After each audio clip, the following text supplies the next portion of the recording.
Hello, नमस्कार. आज आपण योगाच्या आधी काय करायचं असतं ते बघणार आहोत. योगाच्या आधी आपल्याला शरीर व मनासाठी एक प्रार्थना करायची असते. मग तुम्ही ते गायत्री मंत्र म्हणा, ओमचा उच्चार करा, अगर तुमच्या आवडीची प्रार्थना. त्याने आपलं शरीर आणि मन पूर्णपणे शांत होतं आणि शांत मनाने केलेला योगा डबल इफेक्टिव्ह असतो आणि आपल्याला त्याचा फायदा हा डबल होतो. त्याच्यासाठी आपण योगाच्या आधी ही प्रार्थना करायची असते. तर सुखासनात कसं बसायचं हे मी तुम्हाला सुरुवातीला सांगितलं. त्याप्रमाणे सुखासनात बसवून बॅकबोन स्ट्रेट करून हाताची ज्ञान मुद्रा करून तुम्ही प्रार्थना केली की तुमचं मन शांत व्हायला लागतं आणि मग तुम्ही योगासाठी रेडी होता. दोन्ही हाताचं छान घर्षण करून डोळ्यावर ठेवायचे असतात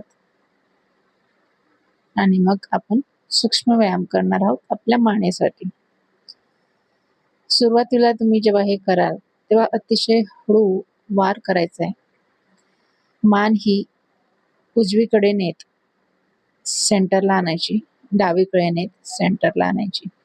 श्वास घेत उजवीकडे सेंटर, श्वास सोडत आणि श्वास घेत परत डावीकडे आणि श्वास सोडत सेंटर.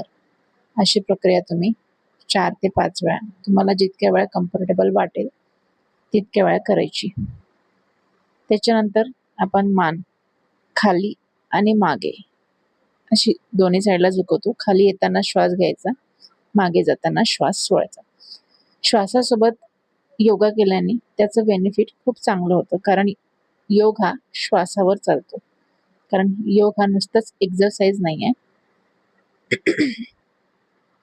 कुठलंही आसन करताना जेव्हा श्वास घ्यायला सांगतो तेव्हा श्वास घ्यायचा आणि सोडायला सांगतो तेव्हा सोडायचा आणि श्वास कधीच रोखायचा नाही. तो नॉर्मल चालू ठेवायचा, जिथे नॉर्मल चालू ठेवायचा असतो तिथे. ही मान आपण चारही साईडनी रोटेट करून झाली आहे. आता आपण पुढच्या योगासाठी सुरुवात करणार आहोत. आपले जे शोल्डर आहेत त्या शोल्डरवर नेहमी आपल्या खूप बर्डन असतं. कधी आपल्याला एखादं काम झालं नाही तरी बर्डन येतं, टेन्शन येतं. हे सगळं बर्डन आपल्या शोल्डरवर असतं.